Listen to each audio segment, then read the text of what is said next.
Este día, hermanos, para nosotros en nuestra liturgia cúltica, declaramos que es el día en que dedicamos un momento para participar o tomar la Santa Cena.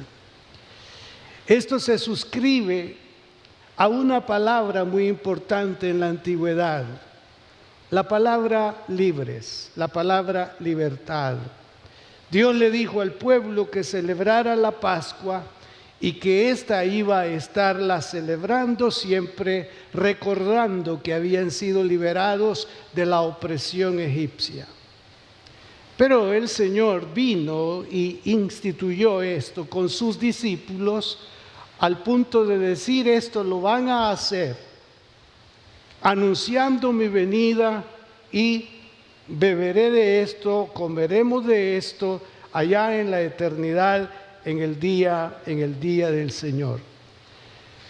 Leí hace un poco de que muchas cosas que leemos de la palabra de Dios o las oímos, porque a veces no leemos la palabra, sino que nos conformamos con oírla. Si no, yo para eso tengo buenos oídos, no me entretengo leyendo. Pero los dos, hábitos son buenos, lectura y escuchar. Pero decía el comentarista de que hay, cosas que sabemos, pero no forman parte de nuestro creer, de nuestra fe, de nuestro interior. Sí, yo sé que Jesús murió. Solamente llegamos hasta eso, sé que Jesús murió, pero no está como algo en nuestro interior, como algo para reverenciar, para abrazar, para creer. Así que lo ideal es que lo que sabemos de Dios también lo pongamos en práctica, lo abracemos y sobre todo en este caso que lo creamos porque es la palabra de Dios. Vamos a leer entonces dos relatos o dos porciones para ubicarnos en el tema. Rememoremos el sacrificio de Cristo. El primero es el relato cuando el Señor Jesús celebró la última cena. Era la cena pascual de la que ya me referí. Y esta iba a ser la última cena con sus discípulos. Y dice así la palabra de Dios en San Mateo 26, 26 al 29. Y mientras comían, tomó Jesús el pan y bendijo y lo partió y dio a sus discípulos y dijo: tomad, comed, esto es mi cuerpo. Y tomando la copa y habiendo dado gracias, les dio diciendo: bebed de ella todos, porque esto es mi sangre del nuevo pacto, que por muchos es derramada para remisión de los pecados. Y os digo que desde ahora no beberé más de este fruto de la vid hasta aquel día en que lo beba nuevo con vosotros en el reino de mi Padre. Aquí está, la apertura de esto que nosotros llamamos Santa Cena. Pero el segundo relato es el del apóstol San Pablo en la primera carta a los Corintios, capítulo 11, versículo 23 al 26. Dice así: porque yo recibí del Señor lo que también os he enseñado, que el Señor Jesús, la noche que fue entregado, tomó pan, y habiendo dado gracias, lo partió y dijo: tomad, comed, esto es mi cuerpo, que por vosotros es partido. Haced esto en memoria de mí. Asimismo tomó también la copa después de haber cenado, diciendo: esta copa es el nuevo pacto en mi sangre. Haced esto todas las veces que la bebiereis en memoria de mí. Así pues, todas las veces que comiereis este pan y bebiereis esta copa, la muerte del Señor anunciáis hasta que Él venga. Si usted hace una comparación, busca un paralelo, ahí usted va a notar que palabras dichas por el Señor Jesús en el momento que se instituye, el apóstol Pablo las repite. Y el versículo comienza diciendo, o la lectura ofrecida comienza diciendo, porque yo recibí del Señor. A esto se le adjudica que fue una revelación que recibió el apóstol Pablo directamente del Señor. ¿Qué es lo que sucede en este caso? La iglesia, que venía de la costumbre judaica en ese sentido, ellos celebraban la Pascua, ahora ya en el contexto cristiano, conmemorando lo de Jesús. Pero el descuido que habían cometido es que ellos celebraban comidas y llevaban, cantidad de comidas. Y eso no era quizá el problema. El problema es que llegó el momento en que algunos no podían llevar cantidad ni calidad, sino algo poco. Y eso empezó a crear una falta de comunión entre ellos. Recuerden que este principio es de comunión. Y en ese momento había como un menosprecio, como una jactancia de los que podían llevar más y comer más, y los otros que estaban allí con una poca comida. Entonces viene el apóstol y le dice, mire, esta fiesta de amor, ágape, ustedes la han distorsionado. Entonces vamos, como dicen, a corregirlo, y es donde él explica y expone lo que dice el versículo, porque yo recibí del Señor, fue una instrucción. A partir de ese momento, la iglesia acostumbró esta celebración. Naturalmente se vino disminuyendo, y eso pues no lo conozco yo por qué, y lo limitamos al primer domingo de cada mes. Ya eso es una normativa denominacional, y como que en ese momento se le fue, quitando valor al respecto. Ahora alguien podría decir, es que mire, lo que es costumbre viene a hacer algo como no visto como se debe de ver, porque ya es por costumbre, pero no hay un sentir. Y quiero decirles que aunque no se haga todos los días, o cada primer domingo de mes, o cada domingo de la semana, sino una vez, podemos caer en lo mismo, de que le quitemos el valor y el significado que este momento tiene. Y buscaré con la ayuda del Señor que podamos cambiar nuestro panorama al respecto. En mi muro de la red social puse ahí que nosotros no podemos leer el libro de Isaías, particularmente el capítulo 53, como una lectura, así como podemos tomar otro pasaje de la Biblia, sin hacer las pausas, sin entender qué es lo que está describiendo el profeta. En este caso, apuntaba a la persona de nuestro Señor en el sacrificio que Él iba a sufrir o a pasar por causa de nosotros los pecadores.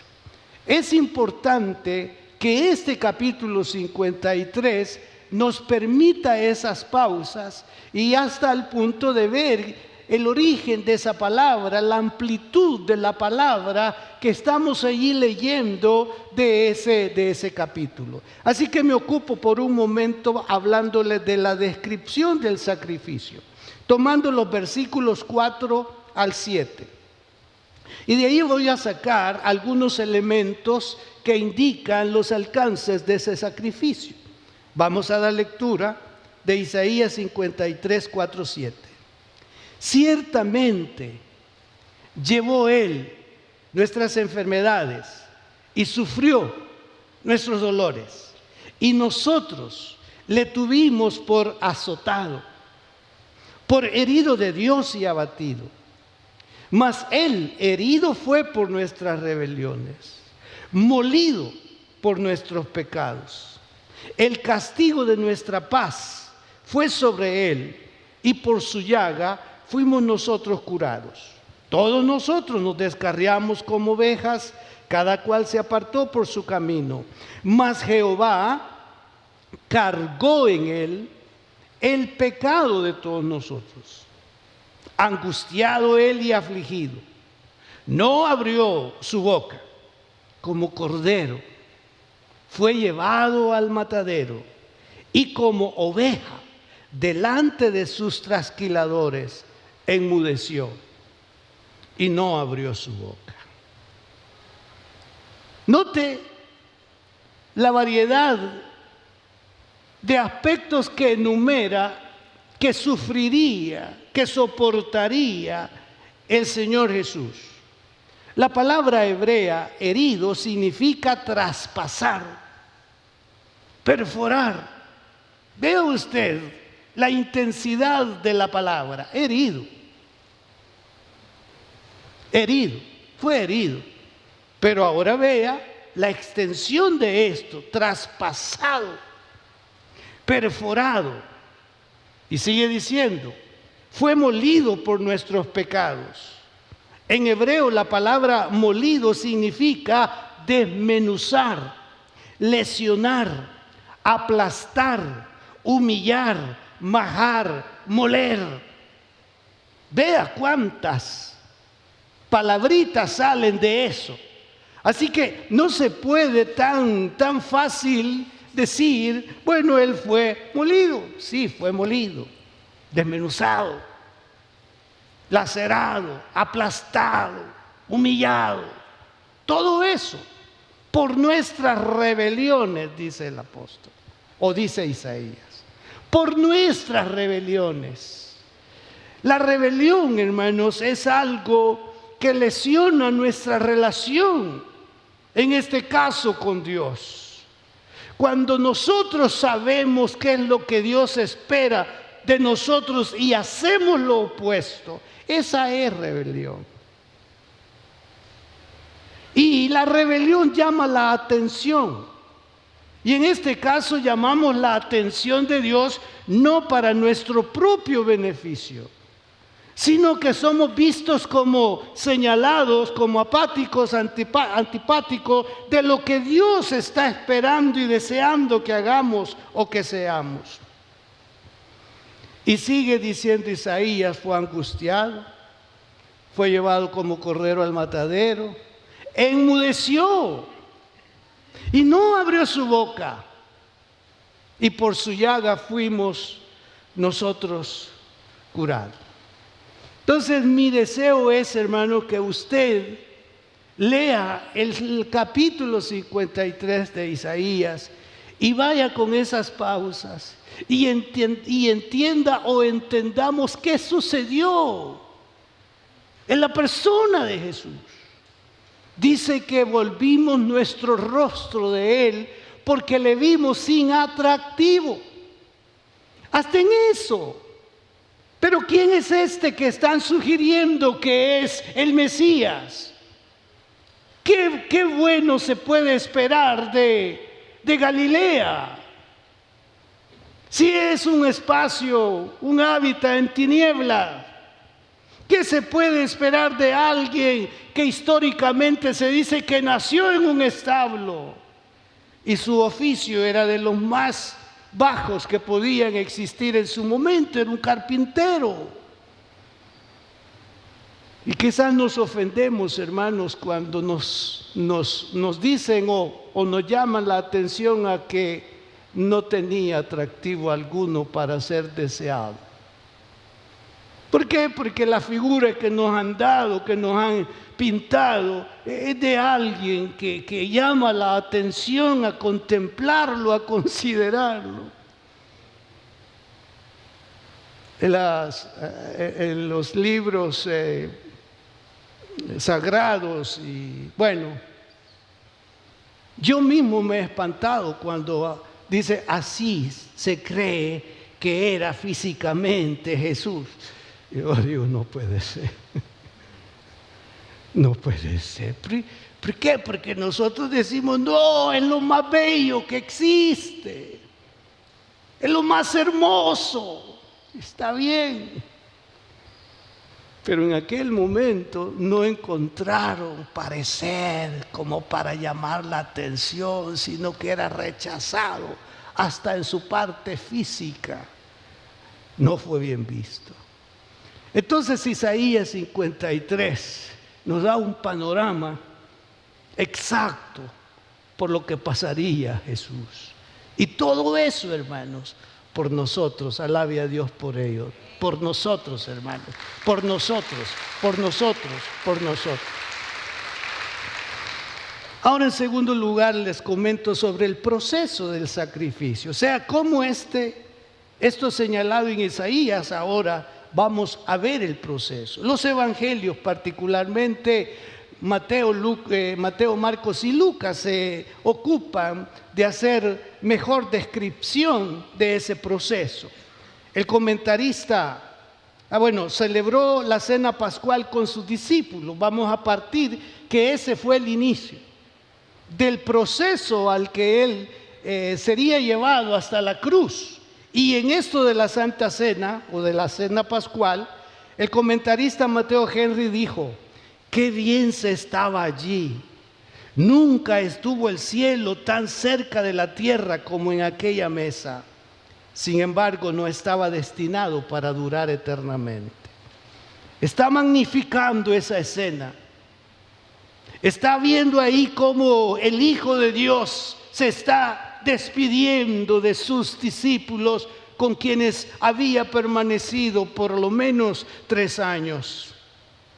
Esta es mi última comparecencia ante ustedes. Y quiero que ustedes lo graben muy profundamente en sus almas. Y este pedazo de pan y este poco de vino, esto es un símbolo de cómo mi cuerpo será quebrado, será roto. Y de esto, de cómo mi sangre será derramada. Y no voy a volver a beberlo hasta que lo beba con vosotros nuevamente en el reino de mi Padre. Solo allá hay una enseñanza y algo que hay que entender: cuándo y cómo va a ser eso allá en el reino de su Padre. De allí ya lo vemos en su oración en el Getsemaní. Sale de la cena y se va al Getsemaní. Aunque su espíritu estaba dispuesto a encarar lo que él sabía que le esperaba, como ser humano profundamente angustiado, Jesús inquirió al Padre acerca de su voluntad. Si realmente su Padre, Dios, lo dejaría solo en una situación tan degradante. No se sabe qué es lo que su Padre escuchó.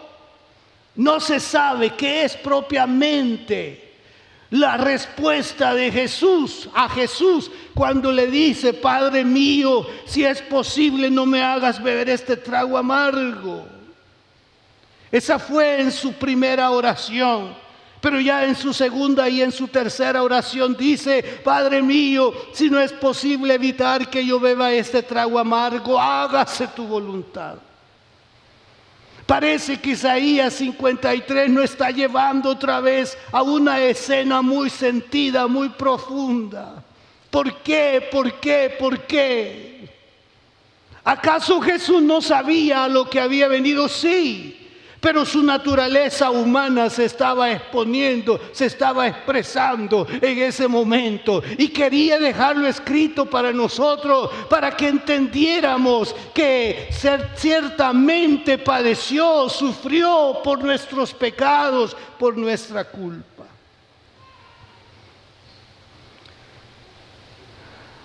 Él dijo: hágase tu voluntad. Y en ese proceso se sigue. Estando en ese espacio, fue arrestado, fue llevado ante Caifás, fue entregado a Poncio Pilato, comenzó ahí un interrogatorio, fue sentenciado a muerte fue azotado y sentenciado. Le desnudaron, le echaron encima un manto de escarlata, pusieron sobre su cabeza una corona tejida de espinas, le escarnecían, le escupieron, le golpearon la cabeza, lo llevaron para crucificarle, le hicieron cargar su propia cruz, le llevaron al Gólgota, le crucificaron, le dieron a beber vinagre mezclado con hiel, pusieron sobre su cabeza un rótulo que decía: este Jesús, el Rey de los judíos. Crucificaron a 2 delincuentes a su lado, fue injuriado. Su muerte fue tan repugnante, tratado como un criminal, tratado como lo más indeseable en ese tiempo.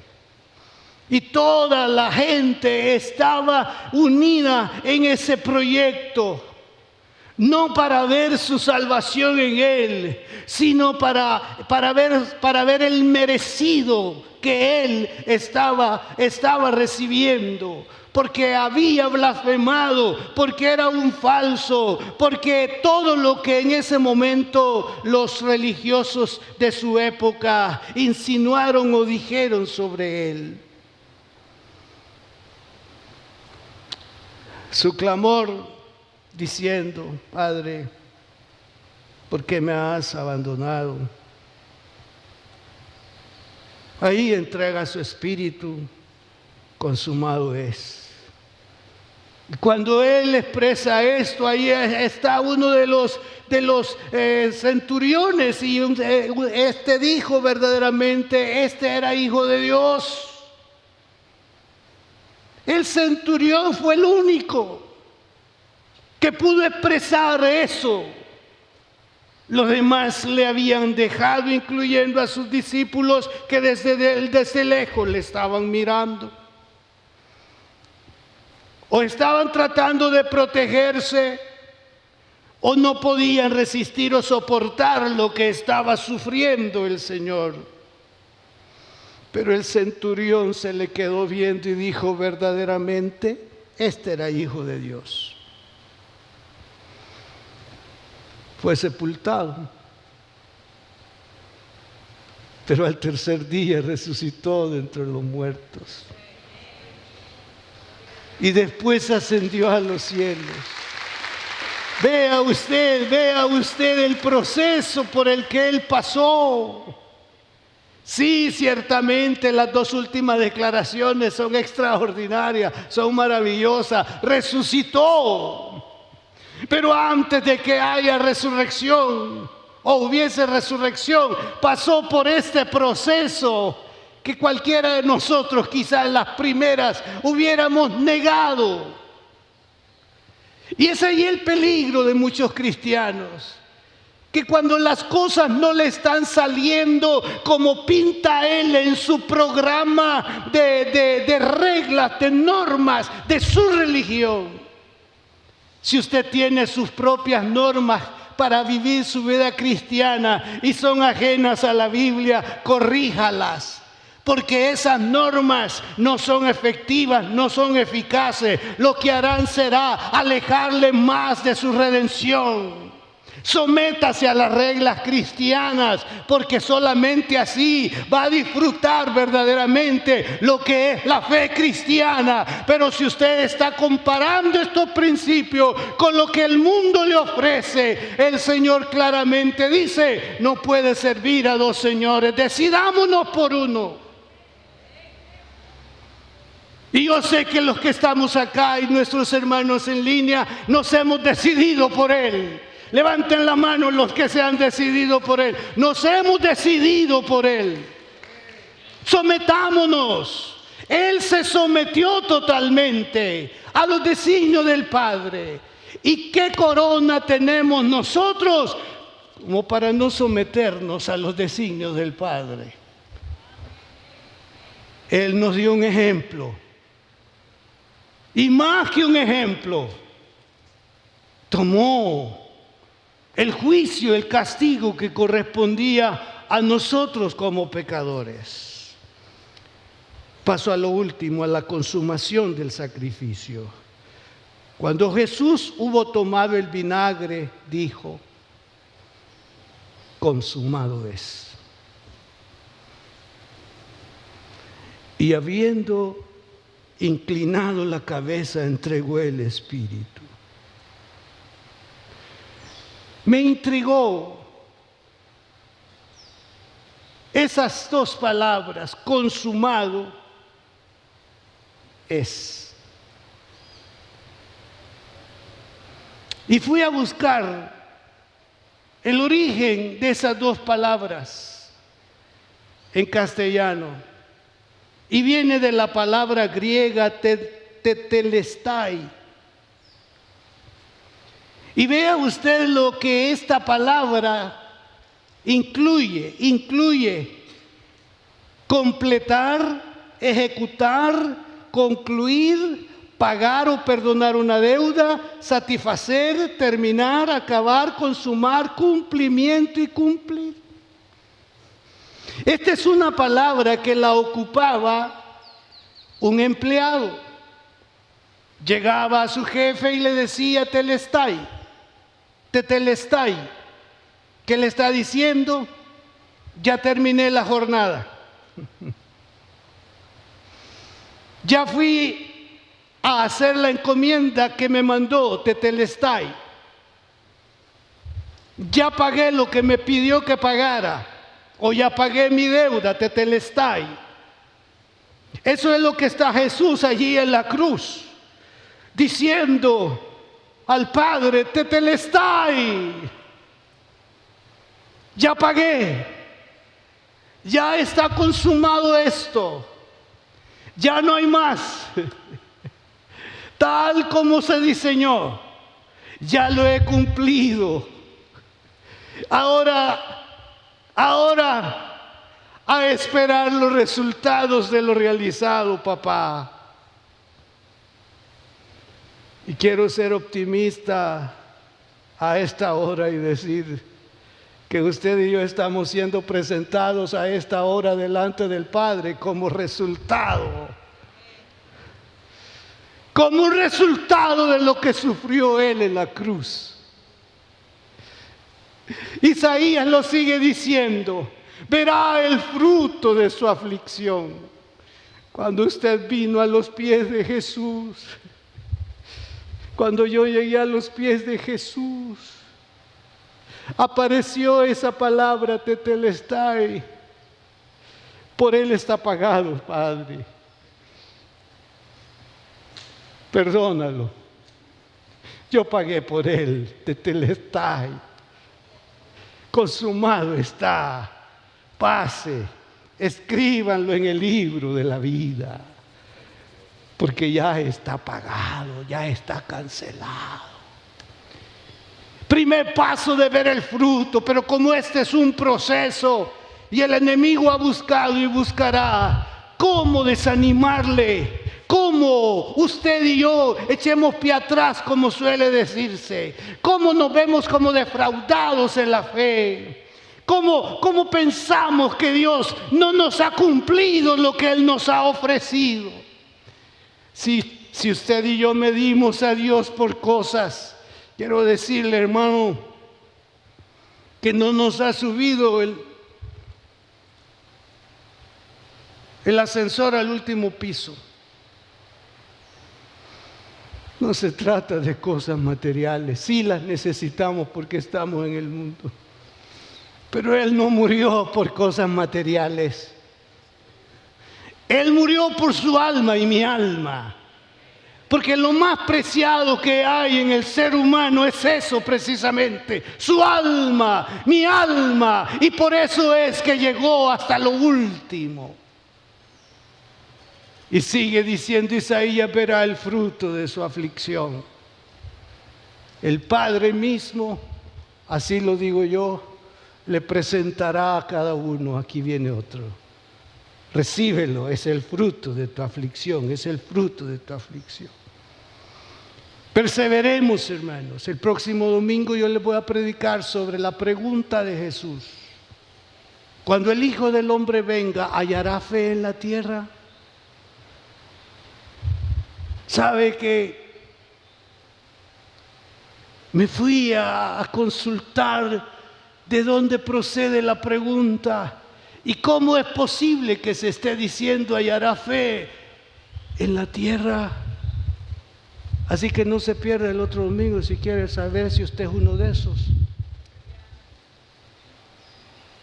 O es alguien que dirá hasta la última, Señor, hasta el último momento, Señor. Yo no dejaré de creer en ti ni dejaré de amarte. Dice amén. Bueno, el resultado del sacrificio, para finalizar. Vea qué resultado. El amor inmensurable de Dios manifestado al mundo. Ah, hermano, qué muestra del amor de Dios al mundo. El sacrificio de Jesús. Porque de tal manera amó Dios al mundo que dio a su Hijo unigénito. El perdón de nuestros pecados. En nuestro andar relacional, a veces tenemos capacidad de perdonar, otras veces no tenemos capacidad de perdonar. O a veces no nos perdonan. Ya te llevo 2. Ya te llevo tantas. Y va armando una camándula, hasta con día y hora. Hace un año me acuerdo que vos me ofendiste, aquí lo tengo grabado.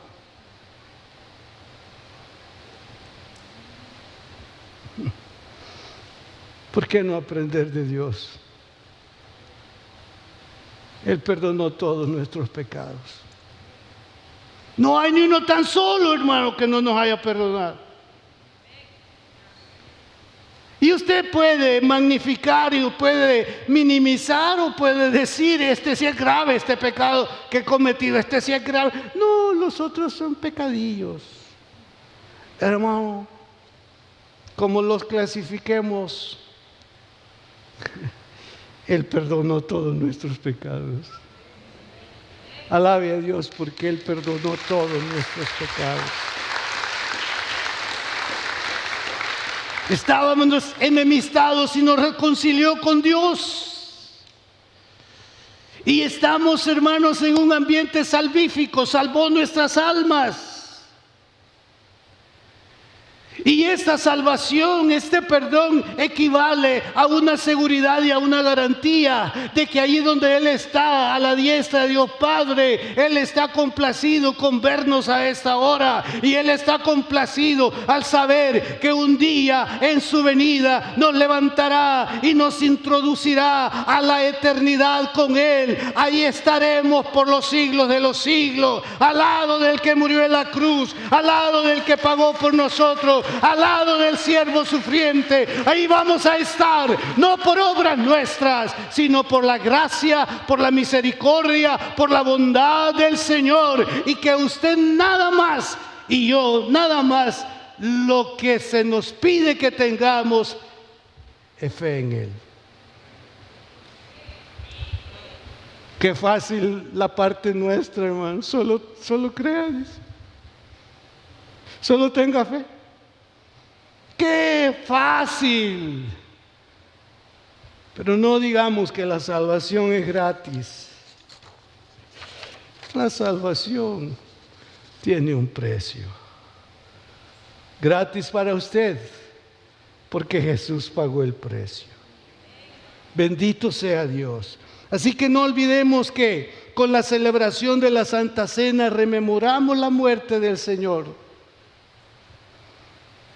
Cuando usted sea dirigido, conducido, no minimice el simbolismo. Por el contrario, imagínese lo que en ese momento usted está recordando. Pero hay una profecía en ello. Anunciamos la segunda venida. Es un acto de fe donde usted y yo anunciamos la segunda venida. Y por ello cada uno deberíamos de exclamar: Gracias, Señor, por tu sacrificio. Gracias, Señor, por tu sacrificio.